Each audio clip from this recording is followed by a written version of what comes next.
Hey, hey, hey! So we are doing another book review today. This is Paranoid by Lisa Jackson. I have a lot of thoughts on this book, so we're gonna go ahead and read the summary and then we will get into it. Alright. There are people in Edgewater, Oregon who think that 20 years ago, Rachel Gaston got away with murder.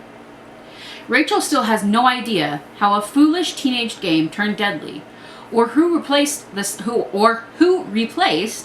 soft pellet airgun she thought she was using with a real weapon. When a figure leapt out at her from the darkness of the old fish processing plant, she fired without thinking. Too late, she recognized her half-brother Luke and saw the blood blooming around his chest. Despite counseling, Rachel's horrifying dreams about that night have never stopped.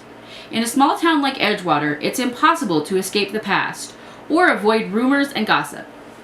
Busy raising two teens after her divorce from Detective Cade Ryder. I'm going to say it again. Her husband's name is Cade, C-A-D-E, Ryder, R-Y-D-E-R. She'd rather not attend her upcoming high school reunion, though she agrees to help track down alumni for the gathering. But as Rachel confronts old memories, she feels her imagination playing tricks on her, convincing her that objects in her house have moved, that there's a hint of unfamiliar cologne in the air, that someone is tailing her car, watching her home. Cade knows his ex is highly strung. Rachel's anxiety played a part in their split, though Cade takes his share of the blame too. Yet maybe this time she's right to be scared. And as connections surface between a new string of murders and Luke's death, Rachel realizes that the truth is darker than her worst fears.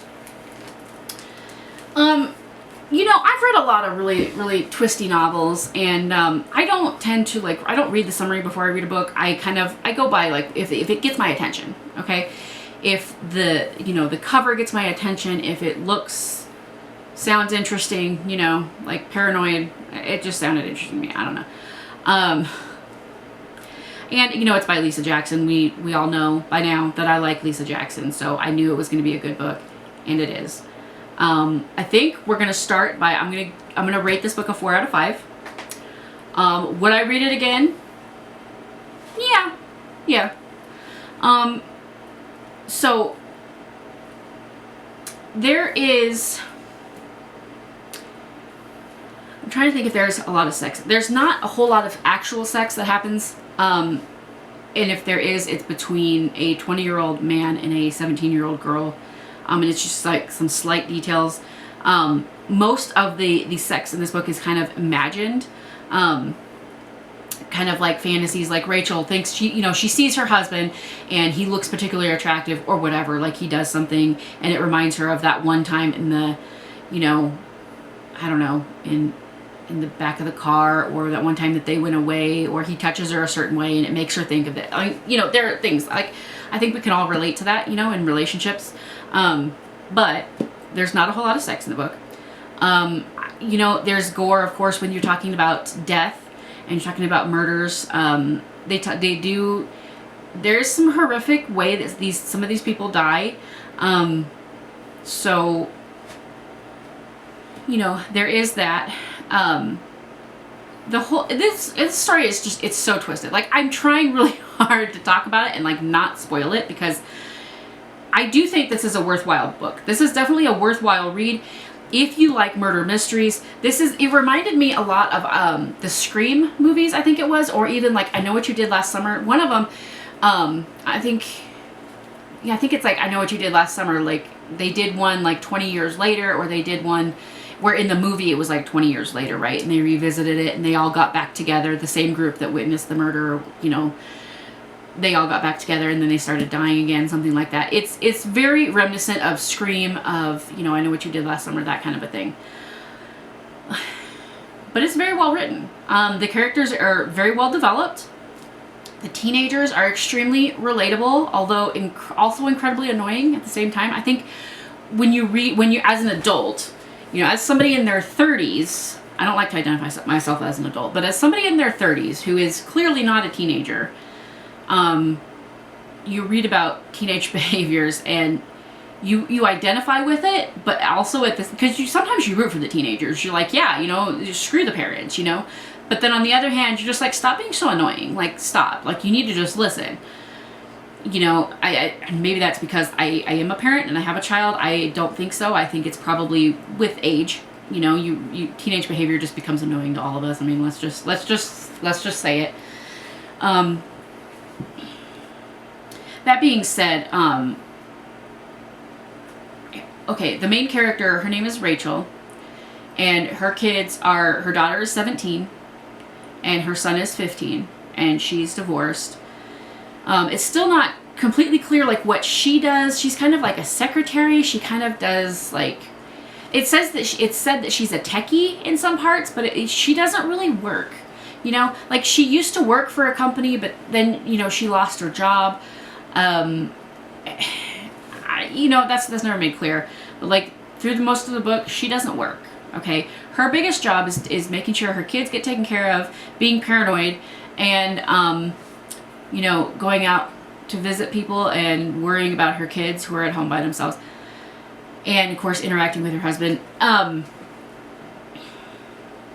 This is definitely a slow horror flick, because what happens is, like, pranks start to happen, right? So, like, somebody writes on her front door, and she has a dog, and her dog, like, goes nuts in the middle of the night, and she looks out in her backyard and she sees these shadows, and she can't really make out anybody, but she feels like she's being watched, you know, that kind of a thing.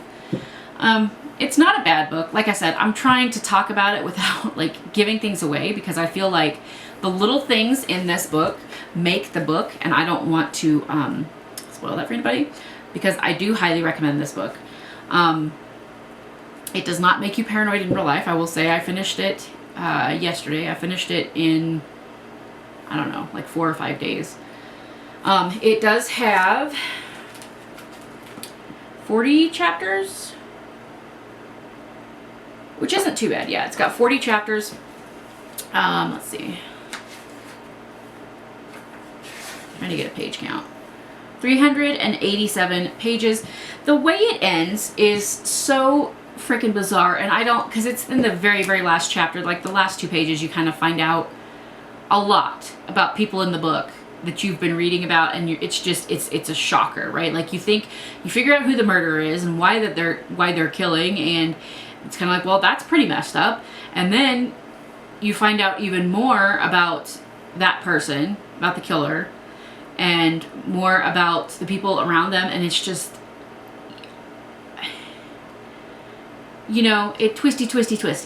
I will say the main character in the book, her name is Rachel. Okay, she's married to Cade Ryder. Her best friend from high school, and I say best friend, her name is Lila. She was dating Rachel's brother Luke, who's the one that passed away, that got shot. And she ended up pregnant with Luke's baby, which she had after he was deceased. And then she married Cade's father, Charles. So Lila, whose son is Rachel's nephew, she's also stepmom to Rachel's husband and step-grandma to her kids.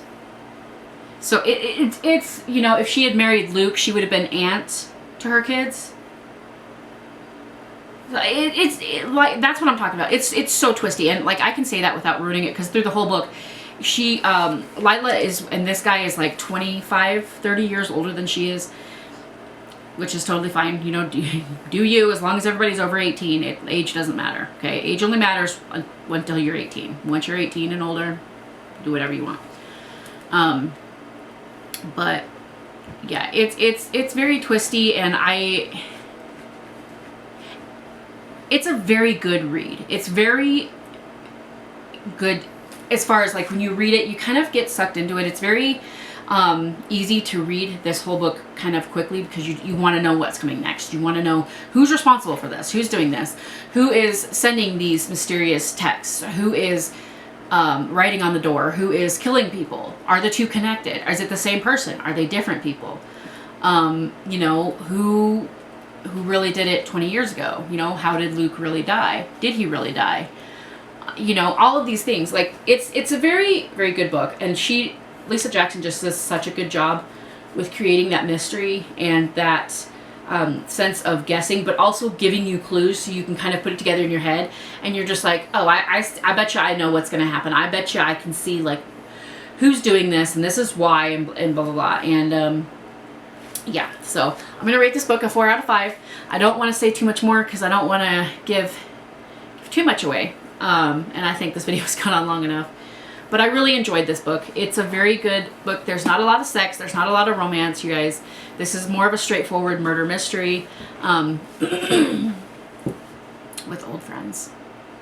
And there is, of course, some flashbacks, but not a whole lot. So, yeah. Let me know if you have read this book before, if you liked it, if you didn't like it. Let me know if you've read anything by Lisa Jackson. If you've read a book that I recommended, let me know, and let me know what you think of the book that you read by her. If you liked it, if you didn't like it, let me know everything in the comments below. Like this video if you like this video. Subscribe if you haven't already. Ring that bell icon to get notified whenever I upload a new video, because you never know what kind of content's going to pop up over here on this channel. I thank y'all so much for watching. I love y'all very, very much, and I will see you in the next one. Bye!